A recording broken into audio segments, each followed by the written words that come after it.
A millionaire pretended to be poor and tried to buy a car. When he got in, he couldn't believe his eyes. Ethan Blackwood stood at the floor-to-ceiling windows of his penthouse suite, gazing out at the glittering skyline of New York City. At 45, he was at the pinnacle of his success, having built a tech empire from the ground up. His company, Innovate Tech, was now valued at billions of dollars, and Ethan himself was worth more money than he could ever spend in a lifetime. But success had come at a price. Ethan found himself increasingly isolated, surrounded by yes-men and sycophants who were more interested in his wealth than in who he was as a person. He missed the days when he was just another struggling entrepreneur, when people treated him like a regular guy. As he sipped his morning coffee, an idea began to form in his mind.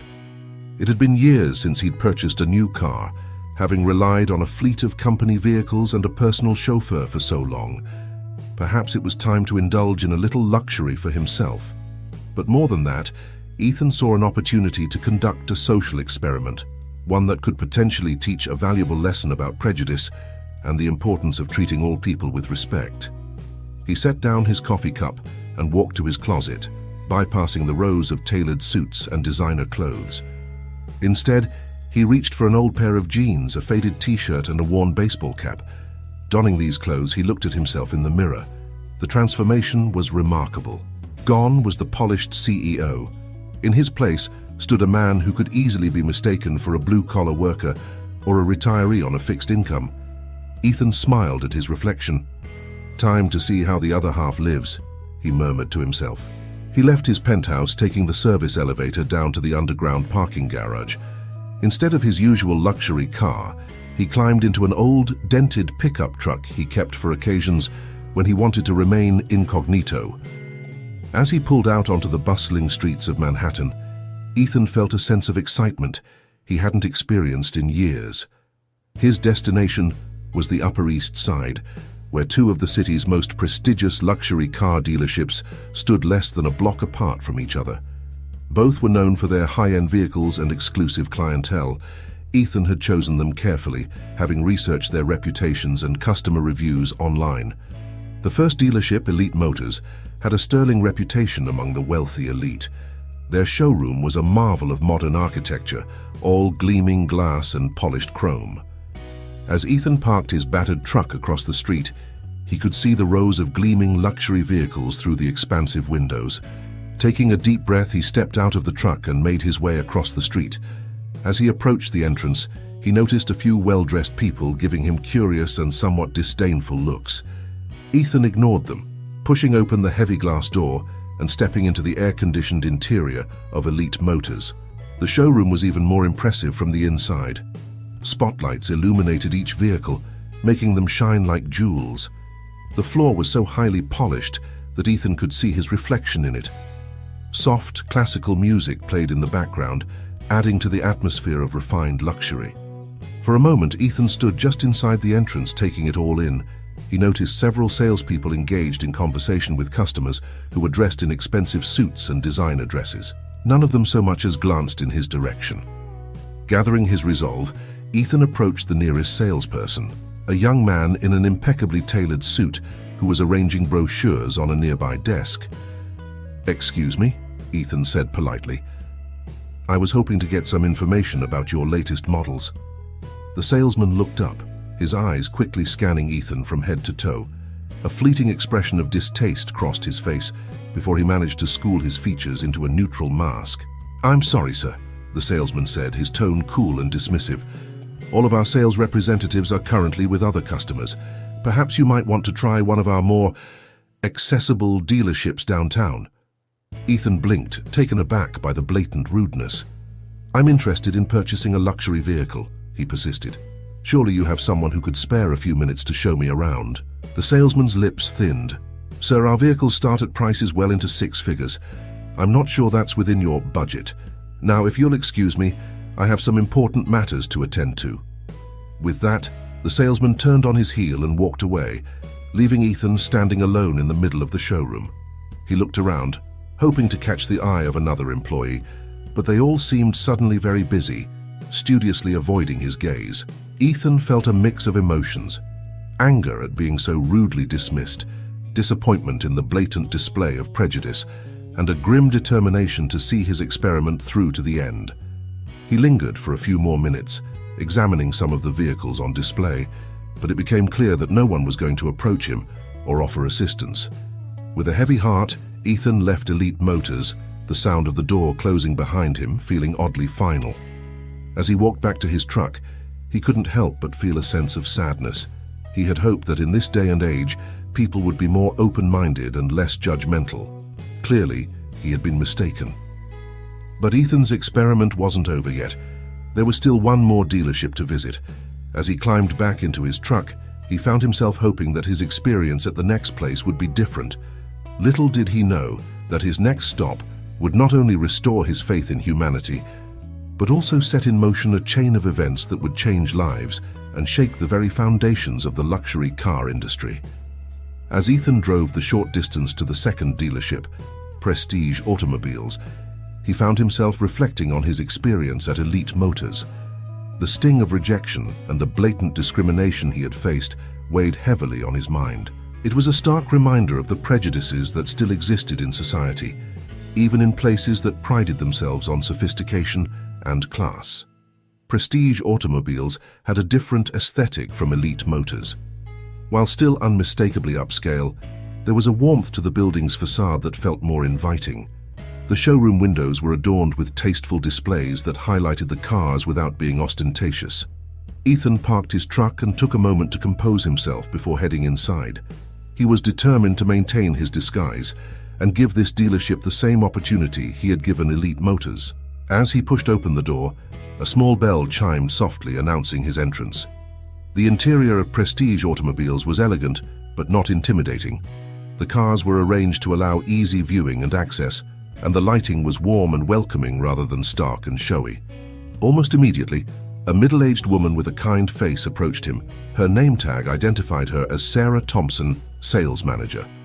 "Welcome to Prestige Automobiles," Sarah said with a genuine smile. "Is there anything I can help you with today?" Ethan was momentarily taken aback by the friendly greeting. Yes," he stammered slightly, still expecting to be dismissed. "I'm interested in looking at some of your luxury models." Sarah's smile widened. "Wonderful. We have a great selection. Are you looking for something specific, or would you like an overview of our current inventory?" "An overview would be great," Ethan replied, feeling more at ease. "I'm not entirely sure what I'm looking for yet." "No problem at all," Sarah said. "That's what we're here for. Why don't we start with our most popular models and work our way through? Feel free to ask any questions you might have along the way." For the next hour, Sarah guided Ethan through the showroom, explaining the features and benefits of each model with patience and enthusiasm. She never once commented on his appearance or made assumptions about his financial situation. Instead, she focused on understanding his needs and preferences, offering suggestions based on his responses rather than any preconceived notions. As they walked and talked, Ethan found himself genuinely enjoying the experience. Sarah's knowledge was impressive, and her passion for the cars was evident. She treated him with the same respect and attention she would give to any potential customer, regardless of their appearance or perceived wealth. "Now this model here," Sarah said, gesturing to a sleek silver sports car, "is our latest release. It's got a twin turbocharged V8 engine, goes from 0 to 60 in just 3.2 seconds, and has some of the most advanced safety features on the market." Ethan whistled appreciatively. "That's impressive. What's the price range on something like this?" Sarah didn't hesitate. "This particular model starts at $180,000, but with customizations it can go up to around $250,000. It's definitely an investment, but for the right buyer, it's worth every penny." Ethan nodded, studying the car closely. "And what about financing options?" "We have several flexible financing plans available," Sarah explained. "We can work with you to find a solution that fits your budget and needs. Would you like to take a closer look at the interior?" "Absolutely," Ethan said, his admiration for Sarah's professionalism growing by the minute. As Sarah opened the car door and invited him to sit inside, Ethan felt a surge of emotion. The contrast between his treatment here and at Elite Motors was stark and eye-opening. He realized that he had found exactly what he was looking for, not just in terms of a car, but in terms of a business that understood the true meaning of customer service. Sitting in the plush leather seat, surrounded by state-of-the-art technology, Ethan made a decision. It was time to reveal his true identity and make a purchase that would change more than just his mode of transportation. "Sarah," he said, looking up at her, "I think I've seen enough. I'd like to make a purchase." Sarah's eyes lit up. "That's wonderful. Which model were you thinking of?" Ethan smiled. "Actually, I'd like to buy two. This one we're sitting in and that limited edition model over there." He pointed to a rare handcrafted vehicle at the far end of the showroom with a price tag north of $500,000. Sarah's eyes widened in surprise. Wow, Are you sure, sir?" "Absolutely," Ethan said, his smile growing. "But before we proceed, there's something I need to tell you." He reached up and removed his baseball cap, running a hand through his hair. As he did so, a flicker of recognition passed over Sarah's face. "My name is Ethan Blackwood," he said softly. "I'm the CEO of Innovate Tech." Sarah's jaw dropped. "Mr. Blackwood, I had no idea. I'm so sorry if I—" Ethan held up a hand to stop her. "Hey, please don't apologize. You have nothing to be sorry for. In fact, I want to thank you." "Thank me?" Sarah looked confused. "Yes," Ethan nodded. "You see, I've been conducting a little experiment today. I visited another dealership before coming here, dressed exactly like this. The treatment I received there was less than stellar. But you, Sarah, you treated me with respect and kindness from the moment I walked in. You didn't judge me by my appearance or make assumptions about what I could or couldn't afford. You simply did your job, and you did it exceptionally well." Sarah blushed at the praise. Thank you, Mr. Blackwood. I just believe in treating everyone with respect. You never know someone's story just by looking at them." "Exactly," Ethan said, his voice filled with warmth. "And that's a lesson that I think more people need to learn. Now, about those two cars." As Ethan and Sarah began the process of finalizing the purchases, the other employees in the showroom started to realize who their customer was. Word spread quickly, and soon the entire staff was abuzz with excitement. But for Ethan, the most satisfying moment came when he saw the genuine happiness on Sarah's face. It wasn't about the large commission she would undoubtedly receive, but about the validation of her approach to customer service. In that moment, Ethan knew that his experiment had been a success, and that he had found more than just a car. He had found a story worth telling. Little did Sarah and the staff of Prestige Automobiles know that this was just the beginning. Ethan Blackwood's visit would set in motion a series of events that would not only change their lives, but also send shockwaves through the entire luxury car industry. The real test was yet to come, and the lessons learned would reach far beyond the walls of this showroom. In the days following his purchases at Prestige Automobiles, Ethan Blackwood found himself mulling over his experiences at both dealerships. The stark contrast between the treatment he received at Elite Motors and Prestige Automobiles had left a lasting impression on him. It wasn't just about the cars anymore, it was about a fundamental issue in society. The way people judge and treat others based on appearances. Ethan knew he had the power to make a difference. His status as a tech mogul gave him a platform, and he felt a responsibility to use it. After careful consideration, he decided to share his experience publicly, hoping to spark a conversation about prejudice and the importance of treating all individuals with respect. He started by writing a detailed account of his visits to both dealerships, being careful not to name names but providing enough detail to paint a clear picture of what had transpired. He posted this account on his personal blog, which had a modest but devoted following. The response was immediate and overwhelming. Within hours, the post had gone viral, shared thousands of times across various social media platforms. People from all walks of life chimed in with their own experiences of discrimination, turning Ethan's simple experiment into a nationwide conversation about social equality and customer service. As the story gained traction, mainstream media outlets picked it up. Ethan found himself fielding calls from reporters, all eager to get more details about his experience. He agreed to a select few interviews, using each opportunity to emphasize the importance of treating all people with dignity and respect, regardless of their appearance or perceived social status. One particular interview on a popular morning show resonated strongly with viewers. Ethan, dressed in the same outfit he had worn to the dealerships, recounted his experience. "It's not about the money," he explained to the host. "It's about basic human decency. The staff at Elite Motors didn't just lose a sale. They lost an opportunity to connect with another human being. They made assumptions based solely on my appearance, and in doing so, they revealed a deep-seated prejudice that has no place in our society." The host nodded sympathetically. "And what about your experience at Prestige Automobiles? How did that differ?" Ethan's face lit up. "It was like night and day. Sarah Thompson, the sales manager who assisted me, treated me with respect and kindness from the moment I walked in. She didn't care about how I was dressed or what kind of car I drove up in. She simply saw a potential customer and did her best to help me. That's the kind of attitude we should be encouraging in all businesses, not just luxury car dealerships." As Ethan's story continued to spread, it sparked a broader discussion about customer service and social prejudice. Business schools began using it as a case study, and corporate training programs incorporated lessons from the incident into their materials. Meanwhile, the impact on both dealerships was significant. Elite Motors found itself in the midst of a public relations nightmare. As Ethan's story circulated, other customers came forward with their own accounts of discrimination and poor treatment at the dealership. Sales plummeted, and the company's reputation, once sterling, was now in tatters. The management at Elite Motors scrambled to do damage control.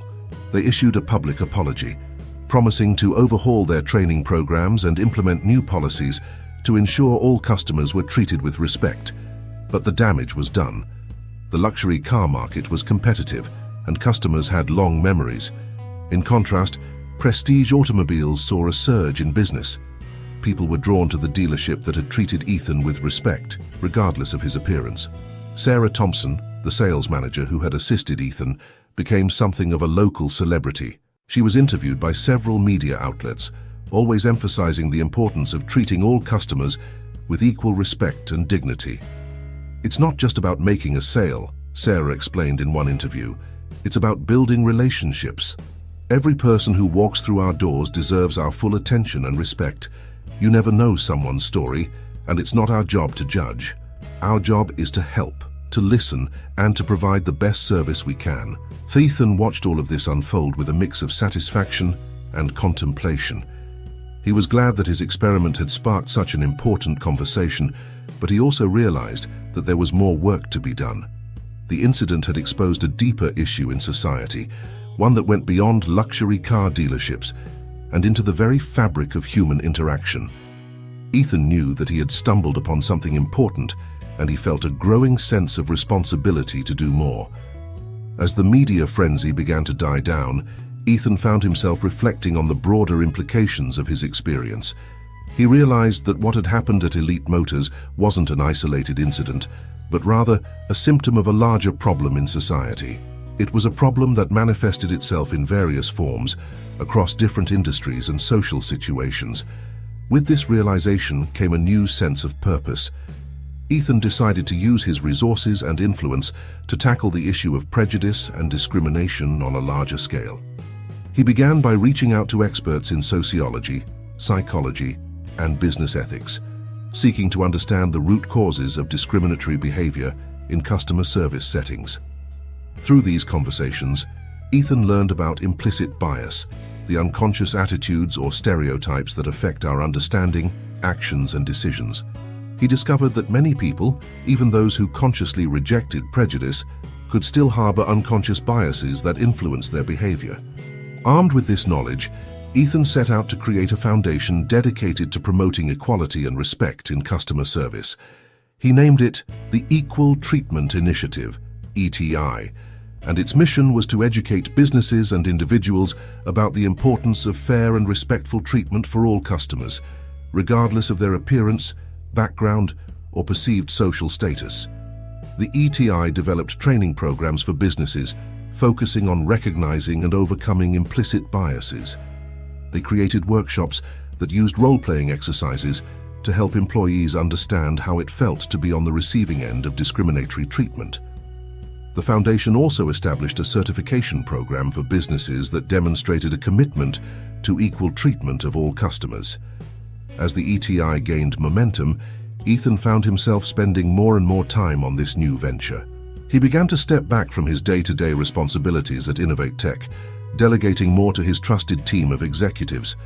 His passion for technology was still strong, but he had found a new calling, one that had the potential to change society for the better. The impact of the ETI began to ripple outward. Businesses that participated in the program reported improved customer satisfaction and employee morale. Some even saw increases in sales as word spread about their commitment to equal treatment.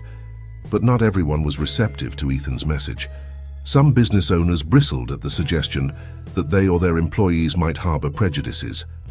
Others saw the ETI's efforts as unnecessary political correctness gone too far. Ethan faced these criticisms head-on, always returning to the simple truth at the heart of his message. Every person deserves to be treated with respect and dignity, regardless of their appearance or background. As the months passed, Ethan's experiment at the car dealerships faded from the headlines, but its impact continued to be felt. The story had become a touchstone in discussions about customer service and social equality. It was referenced in business textbooks, discussed in university lectures, and cited in corporate training sessions. For Ethan, the most rewarding moments came when he heard from individuals whose lives had been touched by his actions. He received letters and emails from people who had faced discrimination in various settings, thanking him for bringing attention to the issue. Some shared stories of how they had been inspired to stand up against prejudice in their own lives. One day, as Ethan was leaving a meeting at the ETI offices, he received an unexpected visitor. It was Sarah Thompson, the sales manager from Prestige Automobiles. "Mr. Blackwood," she said, a warm smile on her face. "I hope I'm not interrupting, but I wanted to thank you in person for what you've done." Ethan shook her hand warmly. "Sarah, it's wonderful to see you. And please call me Ethan. How have you been?" Sarah's eyes shone with emotion. "I've been great, thanks to you. The publicity from your visit has changed everything for us at Prestige. But it's more than that. Your story, it's made people think. It's made me think." She paused, collecting her thoughts. "You know, I always tried to treat all customers with respect, but I never realized how rare that apparently was. Since your visit, I've had so many people come into the dealership telling me how refreshing it is to be treated like a human being, not just a potential sale. It's opened my eyes to how much work we still have to do as a society." Ethan nodded, touched by Sarah's words. "That's exactly why I started the ETI. We need to change the way people think about customer service, about human interaction in general. It's not just about making sales or following rules. It's about recognizing the inherent dignity in every person we meet." Sarah smiled. "Well, I want you to know that you have my full support. If there's anything I can do to help with the ETI, just say the word." As Sarah left, Ethan felt a renewed sense of purpose. He knew that changing deeply ingrained societal attitudes would be a long and challenging process, but encounters like this one with Sarah reminded him of the potential for positive change, one person at a time. Little did Ethan know that his journey was far from over. The ripple effects of his experiment were about to collide with unforeseen circumstances, leading to a series of events that would test his resolve and push the boundaries of his newfound mission. The next chapter in this story would bring unexpected challenges, surprising alliances, and a twist that no one could have anticipated. As Ethan Blackwood's Equal Treatment Initiative gained momentum, it began to attract attention from quarters he hadn't anticipated. While many praised his efforts to promote equality and respect in customer service, others saw his campaign as a threat to the status quo. The luxury goods industry, in particular, began to push back against Ethan's message. Some high-end retailers and service providers argued that their business model relied on creating an exclusive atmosphere, and that Ethan's call for equal treatment of all potential customers could dilute their brand image. One vocal critic was Victor Hartley, the CEO of Hartley Luxury Group, a conglomerate that owned several high-end brands, including a chain of luxury car dealerships. Hartley began to speak out against Ethan's initiative in industry forums and media interviews. "What Mr. Blackwood fails to understand," Hartley said in one particularly scathing interview, is that luxury is not just about the product, it's about the entire experience. Our clients expect a certain ambiance, a certain level of exclusivity. We can't simply open our doors to everyone off the street and maintain that atmosphere. Ethan was dismayed by this pushback, but remained committed to his cause. He countered Hartley's arguments in his own media appearances, always returning to his core message. Luxury and respect are not mutually exclusive, Ethan insisted. In fact, true luxury should include treating every potential customer with dignity and respect. It's not about lowering standards, it's about raising them for everyone. The debate between Ethan and Hartley became a hot topic in business circles and beyond. It sparked discussions about the nature of luxury, the ethics of exclusivity, and the role of businesses in promoting social equality. As the controversy grew, Ethan found himself facing more than just verbal criticism. Some luxury brands began to boycott Innovate Tech products, claiming that Ethan's campaign was damaging their business model. There were even whispers of a coordinated effort to discredit Ethan and the ETI. The pressure began to take its toll. Ethan's board of directors at Innovate Tech expressed concern about the potential impact on the company's bottom line. Some advised him to step back from the ETI and focus on his core business. But Ethan refused to be deterred. He believed too strongly in the importance of his mission to abandon it in the face of opposition. Instead, he decided to double down on his efforts, launching a new initiative that would bring the issue of equal treatment to the forefront of public consciousness. Ethan announced a nationwide Respect for All campaign, which would include a series of public service announcements, community events, and partnerships with businesses committed to equal treatment. The campaign would culminate in a day of respect, where participating businesses would pledge to treat all customers with equal dignity and respect, regardless of their appearance or perceived social status. The announcement of the campaign sent shockwaves through the business world. Many companies eager to be seen as socially responsible quickly signed on to participate. Others, particularly in the luxury sector, were more hesitant. Victor Hartley, predictably, was vehemently opposed to the campaign. He called it a publicity stunt and a misguided attempt to homogenize the luxury experience. He urged other luxury brands to stand firm against what he called the Blackwood Doctrine. As the Day of Respect approached, tension in the business community reached a fever pitch. The media was full of debates about the campaign, with pundits arguing passionately on both sides. Ethan found himself working around the clock, coordinating with participating businesses, giving interviews and fine-tuning the campaign's message. Despite the exhaustion, he felt energized by the groundswell of support he was receiving from ordinary people who believed in his mission. Then, just days before the Day of Respect was set to take place, Ethan received an unexpected visitor at his office. It was Lawrence Chen, the owner of Elite Motors, the dealership that had treated Ethan so poorly at the beginning of this journey. Chen looked uncomfortable as he sat across from Ethan. "Mr. Blackwood," he began, "I owe you an apology. The way you were treated at our dealership was unacceptable, and it's opened my eyes to a problem I didn't want to see." Ethan listened silently as Chen continued. "I've spent the last few months doing a lot of soul-searching. I've talked to my employees, to our customers, even to people who felt unwelcome in our showroom. And I've realized that we've been doing it all wrong." Chen took a deep breath. "I want to make it right. I want Elite Motors to participate in your Day of Respect. More than that, I want to implement permanent changes in how we do business. Will you help us?" Ethan was stunned. Of all the outcomes he had anticipated, this was not one of them. As he looked at Chen's earnest expression, he realized that this was exactly the kind of change he had been hoping to inspire. "Mr. Chen," Ethan said, extending his hand, "I would be honored to work with you." As Chen left his office, Ethan felt a renewed sense of hope.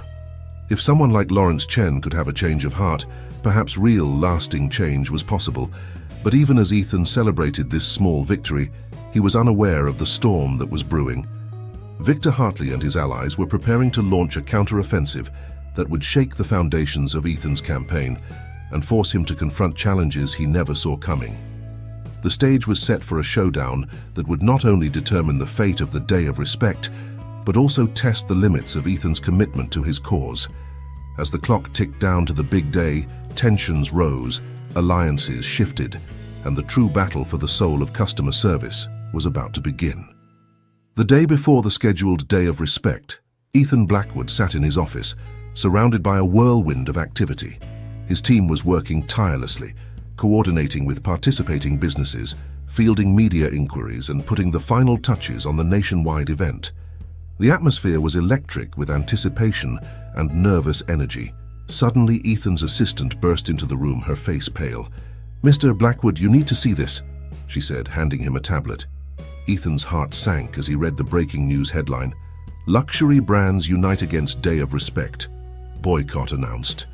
The article detailed how Victor Hartley had rallied a coalition of luxury brands to boycott the Day of Respect and any businesses participating in it.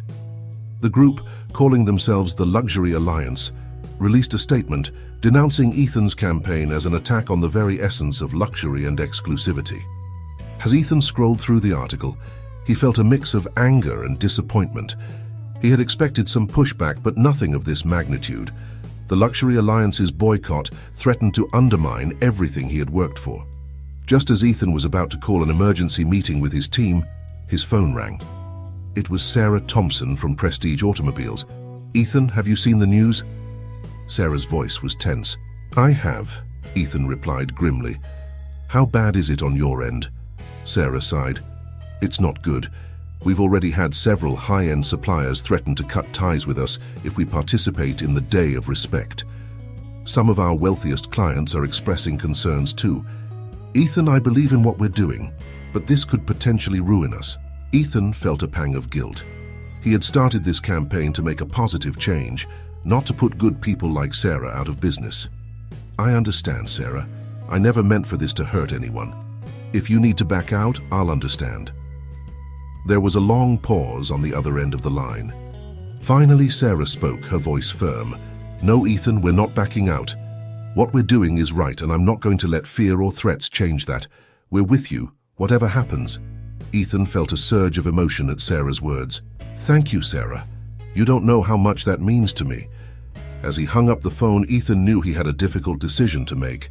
Should he go ahead with the Day of Respect and risk the livelihoods of people like Sarah? Or should he back down in the face of the Luxury Alliance's pressure?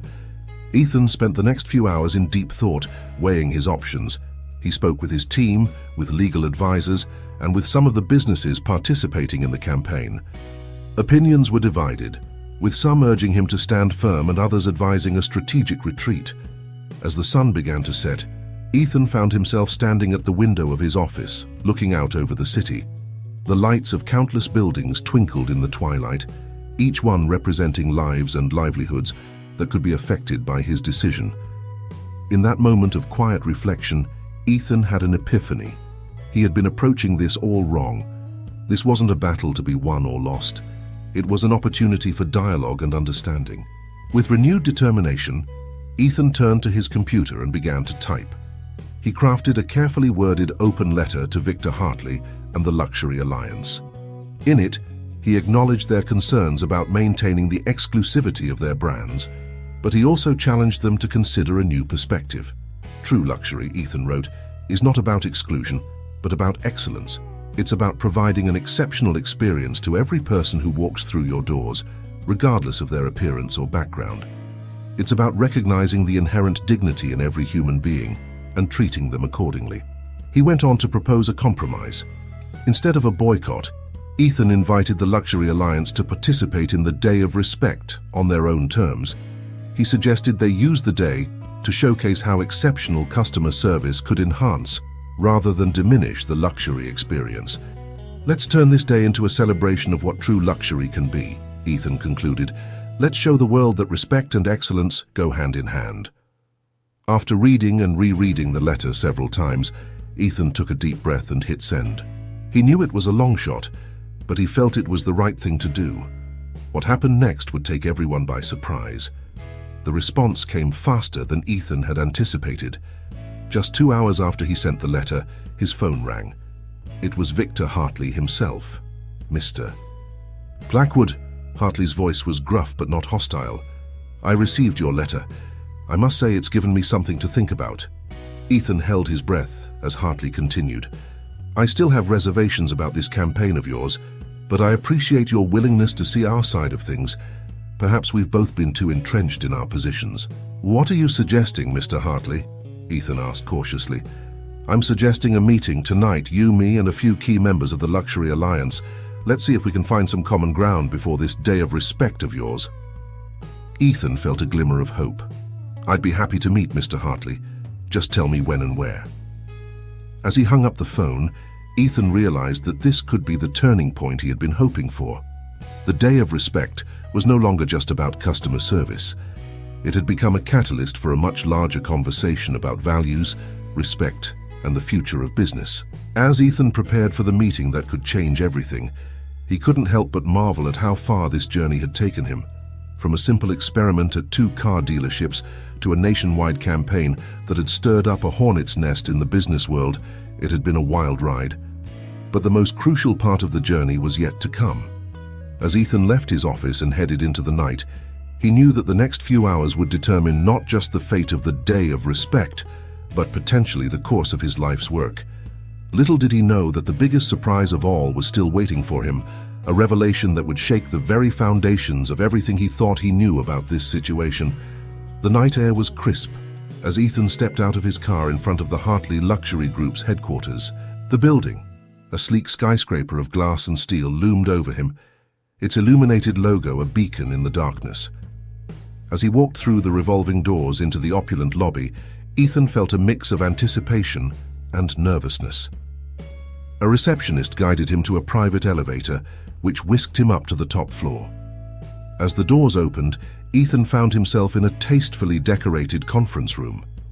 Victor Hartley stood at the head of a long table, surrounded by several other well-dressed individuals, whom Ethan recognized as prominent figures in the luxury goods industry. Mr.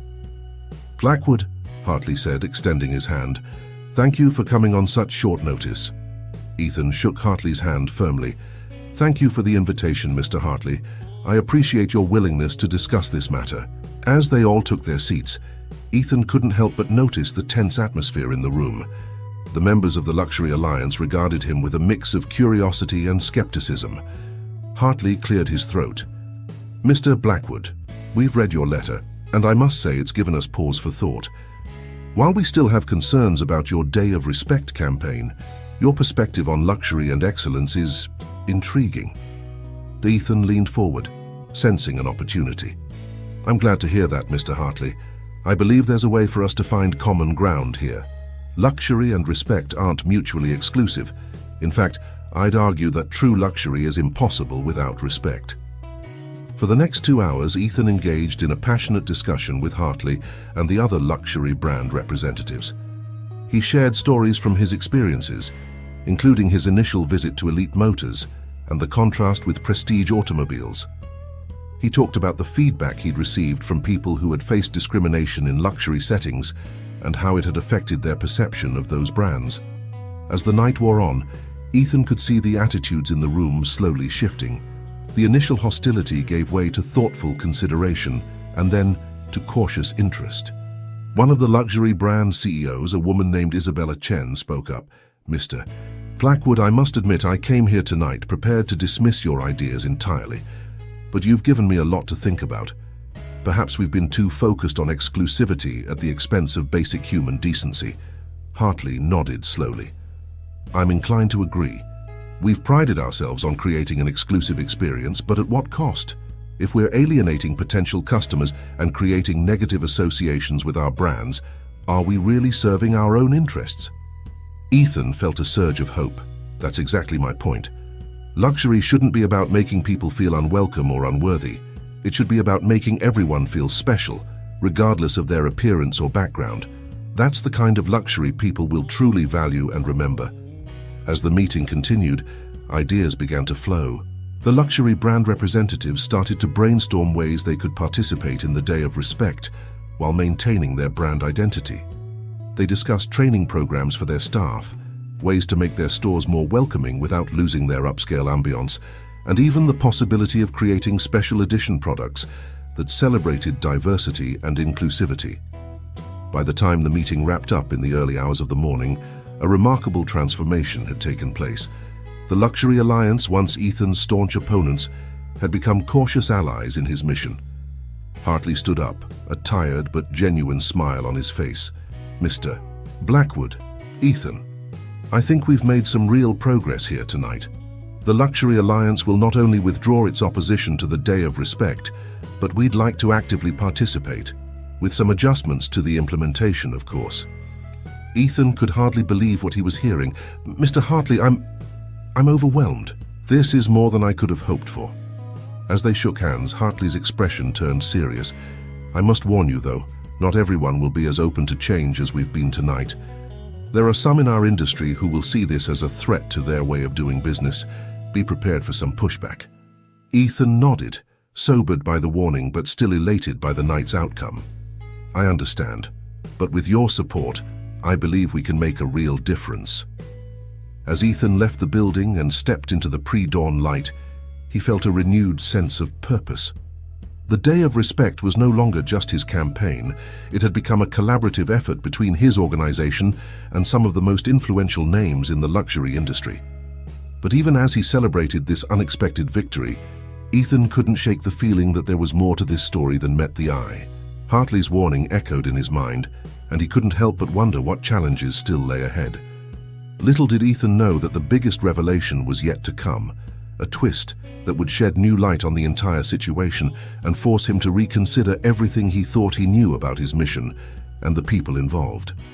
As he drove home, the city slowly coming to life around him, Ethan's mind raced with possibilities.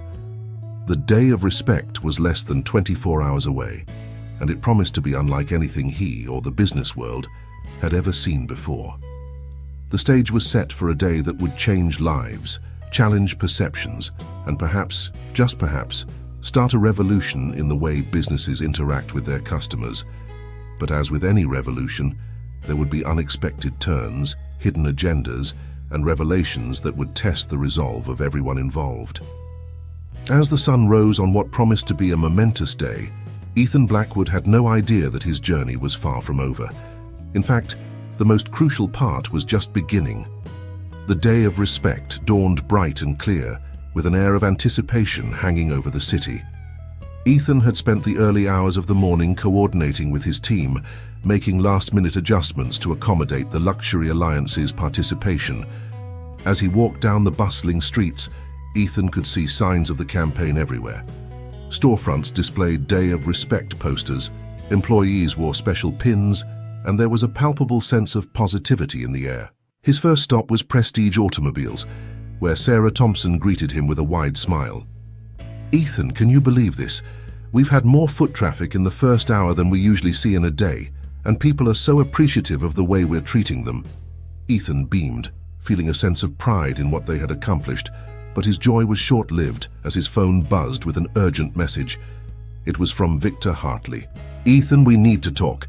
Meet me at Elite Motors immediately, it's important."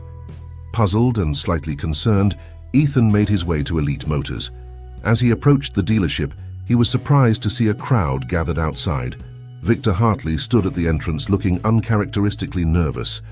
"Ethan, thank goodness you're here," Hartley said, pulling him aside. "There's something you need to know. Something I should have told you earlier."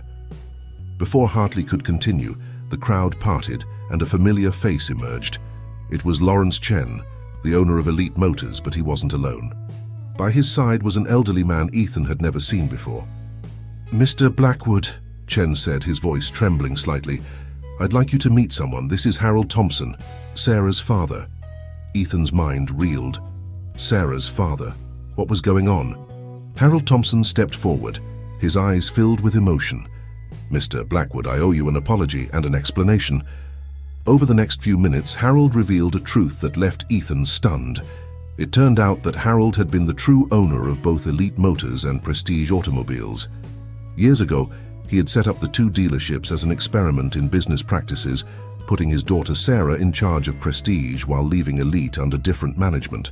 "I wanted to see which approach would be more successful in the long run," Harold explained. Elite focused on exclusivity and catering to high-end clients, while Prestige emphasized customer service for all. "I never imagined it would lead to this." Ethan struggled to process this information, but The way I was treated at Elite. Lawrence Chen stepped in, shame evident on his face. That was my fault entirely. I had lost sight of what truly mattered in pursuit of what I thought was good business. Mr. Thompson had no idea how badly we were treating some customers. Harold nodded sadly. When I heard about your experience and the subsequent fallout, I realized my experiment had gone too far. I've spent the last few months trying to figure out how to make things right, Victor Hartley chimed in. That's where I came in. Harold approached me, and together we came up with the idea of the Luxury Alliance. We needed to create enough opposition to your campaign to bring the issue into the spotlight. Ethan's head was spinning. So the boycott, the meeting last night, it was all part of a plan. Harold smiled gently. Not exactly a plan, Mr. Blackwood. More like a catalyst. We wanted to create a situation where the industry would be forced to confront these issues head-on. Your day of respect provided the perfect opportunity. As Ethan stood there trying to make sense of it all, he suddenly understood the true magnitude of what had happened. This wasn't just about one man's experiment or one day of changed behavior. It was about sparking a fundamental shift in how businesses viewed and treated their customers. The crowd around them had grown, and Ethan could see news cameras capturing the moment. He realized that this revelation would likely be the biggest story of the day, overshadowing the Day of Respect itself. But as he looked at the faces around him, Harold's remorse, Chen's shame, Hartley's newfound understanding, and the hopeful expressions of the gathered crowd, Ethan knew that something profound had occurred. This twist, this unexpected revelation, had transformed their campaign from a well-meaning initiative into a powerful narrative about redemption, understanding, and the true meaning of respect in business. As the day wore on and the story spread, Ethan found himself at the center of a media storm, but amidst the chaos he felt a deep sense of satisfaction. The Day of Respect had become something far greater than he had ever imagined, a turning point in the conversation about how businesses interact with their customers and with society at large. As the sun set on this extraordinary day, Ethan stood once again at the window of his office, looking out over the city. He thought about the journey that had brought him here. From a simple experiment at 2 car dealerships to a movement that had shaken the foundations of the business world. He thought about Sarah Thompson, who had unknowingly been part of her father's grand experiment, yet had demonstrated the very values they were all striving for. He thought about Lawrence Chen and the employees at Elite Motors, who now had a chance at redemption. He thought about Victor Hartley and the Luxury Alliance, who had opened themselves up to a new way of thinking about their industry. Most of all, Ethan thought about the countless individuals who had been touched by this campaign, the customers who had felt valued and respected, perhaps for the first time in a luxury setting, and the employees who had been empowered to treat every person with dignity. As he stood there, Ethan realized that this was not the end of the journey, but rather the beginning of a new chapter. The real work of changing mindsets, transforming business practices, and fostering a culture of genuine respect was just beginning. With a smile, Ethan turned away from the window and back to his desk. There was still much to be done, many more battles to be fought. But for now, he allowed himself a moment of quiet pride in what they had accomplished. The Day of Respect had come and gone, but its impact would be felt for years to come. And Ethan Blackwood, the eccentric millionaire who had started it all with a simple visit to a car dealership, knew that he had found his true calling. As he sat down to write a statement about the day's events, Ethan felt a surge of emotion. This was more than just a story about luxury cars and customer service. It was a story about human dignity, about the power of respect to transform lives and businesses alike. And it was a story that was far from over. With renewed determination, Ethan began to type, ready to face whatever challenges the future might bring. The revolution in customer service and human interaction that he had inadvertently started was now fully underway, and he was committed to seeing it through to the end.